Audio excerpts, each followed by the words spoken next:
जी value calculate की कुछ?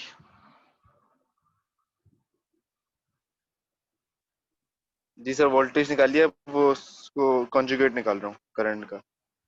सही।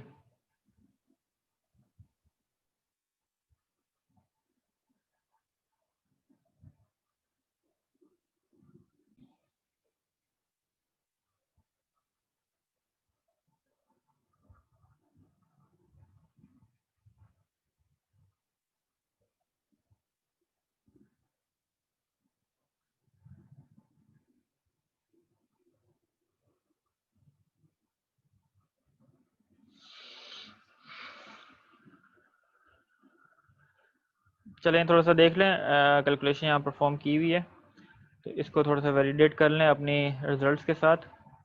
तो सबसे पहले यहाँ पे कैलकुलेट किया है टोटल एपरेंट पावर।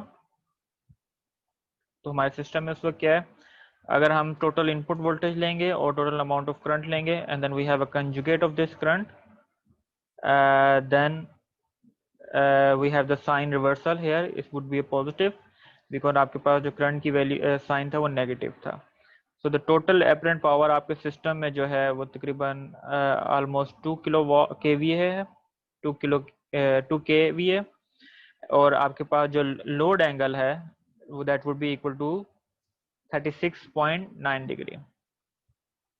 ठीक है, आपके पास कोई यही रिजल्ट आ रहे हैं कि नहीं? जी सर, रेजिस्टेंस की ये 1600 वॉट्स ही आ रहे हैं, और एंगल आ रहा है 2.6। नहीं, बहुत छोटा एंगल आ रहा है, एंगल तो जीरो आएगा ना ऑलमोस्ट आपका। जीरो। ठीक है, अच्छे से जी आपके जी जी। पास उसके बाद जो तरीकेकार यहाँ पे अप्लाई किया है तो voltage across the resistor R का रिप्रेजेंट आर है and the conjugate, so you can just simply multiply the 4 with 20 ampere and the angle is minus 6.9 degree, that will remain the same। और जब current के साथ multiply करेंगे, current के conjugate के साथ, तो ये दोनों करंट जो हैं वो आपस में कैंसिल आउट हो जाएंगे, तो one is positive one is negative. so you will have only the real quantity which is equal to 1600 watt। और रजिस्टर के अक्रॉस जी सर, ऑब्वियसली यही आया, रेक्टिव पावर जो है वो जीरो होगी। जीरो होती है। ठीक है, सेकंड एग्जांपल में जो अगर इंडक्टर के अक्रॉस आपने कैलकुलेट करना है तो you will use the same formula, okay, except you will have 3J। So J को आप रिप्रेजेंट कर सकते हैं 90 डिग्री के साथ, ओके। इस सही। केस में आपके पास अगेन दीज टू क्वांटिटी आप जो एंगल है इन दोनों का आपस में कैंसिल आउट हो जाएगा, तो एंगल जो आपके पास सिस्टम का होगा that will be only 90 degree. तो this represent the reactive power, okay, क्योंकि कॉम्प्लेक्स क्वांटिटी सही में जे आएगा। उसके अलावा जो है ना आपके पास जो मैग्नीट्यूड आ जाएगा वो तकरीबन 1200 वार आ जाएगा, ओके। सही अदर वे सही सही। अदर वे अराउंड आपके पास क्या है, आपने टोटल एपरेंट पावर निकाल ली है। ठीक है, अब आपको एस भी मालूम है, this is apparent power S. और आपको लोड टोटल लोड एंगल भी आपको ऑलरेडी मालूम है। ठीक है, then you can also use this formula P. आप कॉम्प्लेक्स फार्मूले से भी यूज कर सकते हैं and then you can also use this value as well. Sine P is equal to apparent power S is equal to cos theta. सही। ठीक है, और for reactive power you will have sine वो theta sine here. Theta होता है। Exactly sine theta आ सही जाएगा। ठीक है, सही सही सही।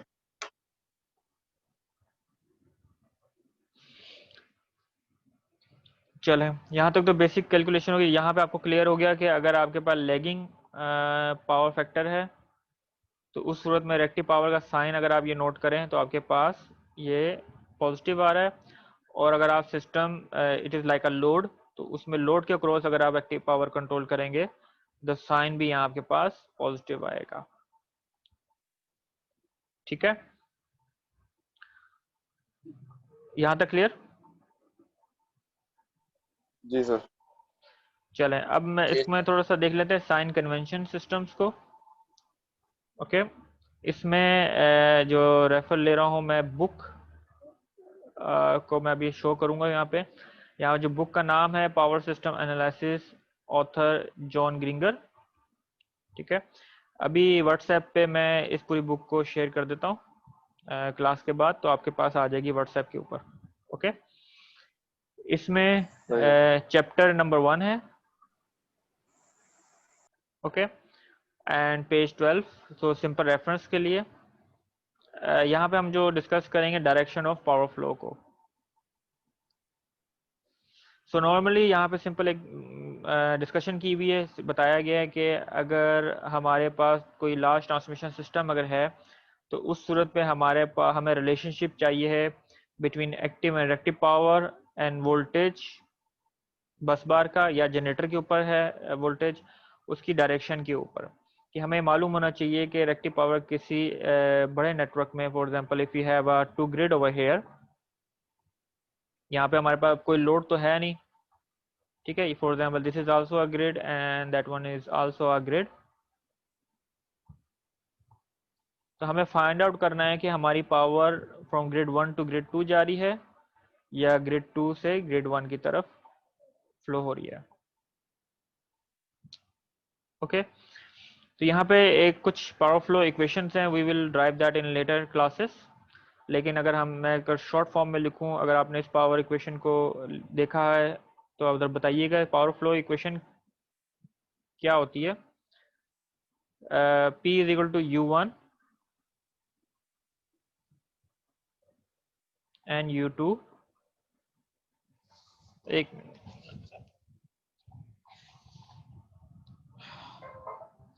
and divided by the reactance. Simplify equation, reactance of a transmission line.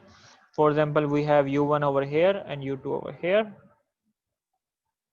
These are the magnitude of these bus bar, and then we have a sign, the angle difference, the delta. इस delta का मतलब क्या है? This is the voltage phase angle at this बस बार 1 and 2।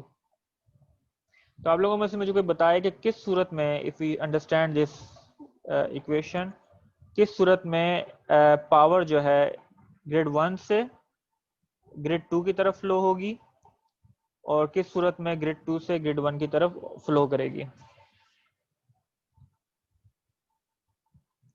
कोई idea है इसमें? जब डेल्टा पॉजिटिव होगा तो ग्रिड 1 से ग्रिड 2 की तरफ फ्लो करेगी, सही सही, और जब एग्जैक्टली नेगेटिव होगी एग्जैक्टली। यहाँ पे डेल्टा 1 से पॉजिटिव का मतलब क्या है कि डेल्टा 1 माइनस डेल्टा 2, नहीं, ठीक है। सो इस केस में अगर हम ये डेल्टा लेंगे तो इस सूरत में हमारे पास, अगर पावर हमारे पास पॉजिटिव आ रही है, अगर हमारे पास कैलकुलेशन का रिजल्ट पॉजिटिव है, this means active power is flowing from this side to this side. Okay, और अगर हम इक्वेशन डेल्टा 2 माइनस डेल्टा 1 लें इस फार्मूले की जगह, this is equal to delta 5, तो अगर हमारे पास रिजल्ट अगेन पॉजिटिव है, इसका मतलब यह है कि हमारी पावर जो है ग्रिड 2 से ग्रिड 1 की तरफ फ्लो करेगी। ओके, यहाँ तक क्लियर? इसी तरीके से नहीं, जो हमारे पास जो रिएक्टिव पावर की इक्वेशन होती है Q1, Q कह लें आप जो भी, so that would be equal to again x, यहाँ पे आ जाएगा U1 square minus U1 U2 and then we have a cos delta phi। इस सूरत में क्योंकि वही हमारे पास cos है और ये जो डेल्टा एंगल होता है दैट इज वेरी स्मॉल, तो स्मॉल एंगल चेंज जो cos के ऊपर अप्लाई करें तो वो नेग्लिजिबल हो जाता है, उसका इफेक्ट नहीं आता, लेकिन साइन में उसका इफेक्ट सिग्निफिकेंट होता है।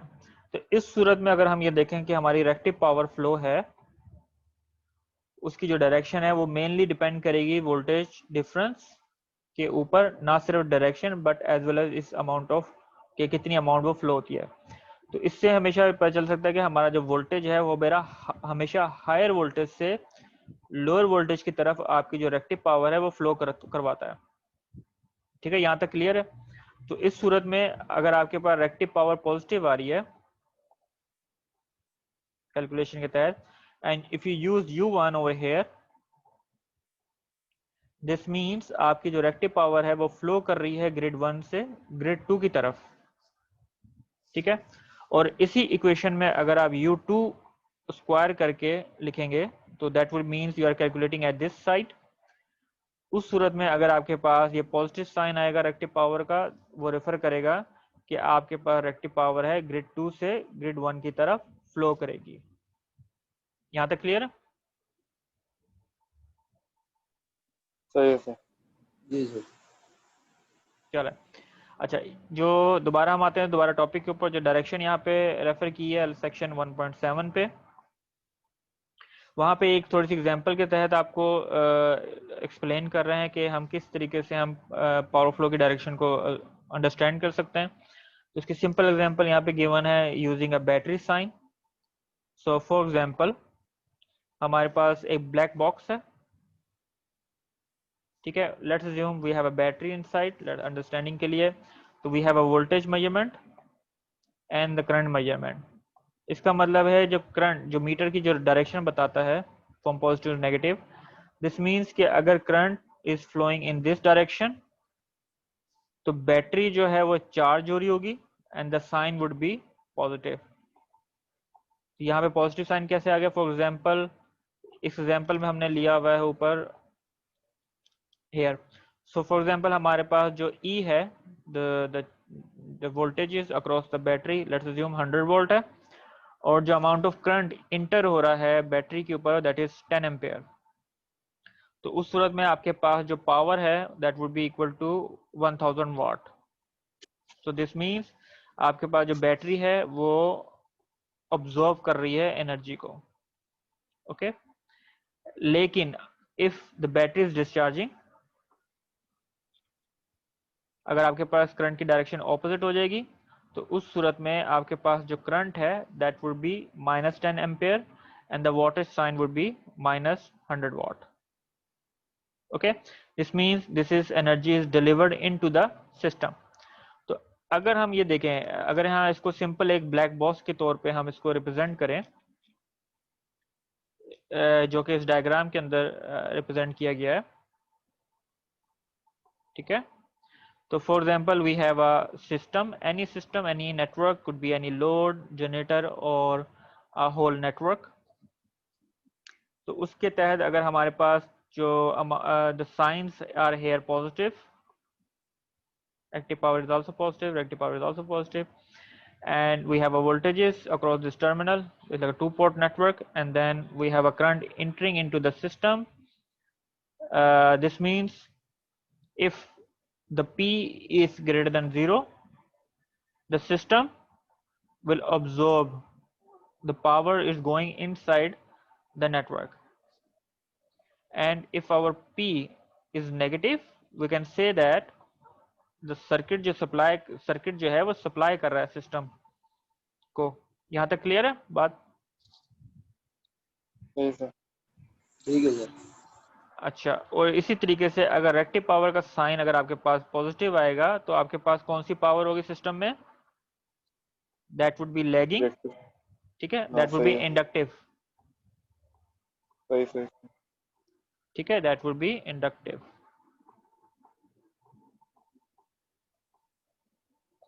इसी तरीके से अगर आपके पास रेक्टिव पावर लेस देन 0 है तो then current would be leading the voltage and then this mean capacitive. अच्छा जी, ये जो साइन ओरिएंटेशन है that is means a load oriented sign convention.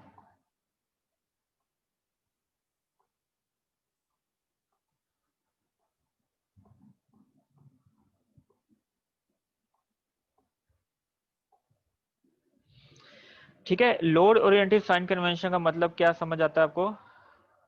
कि फॉर एग्जांपल अगर आपके पास लोड है और यहाँ पे जनरेटर है,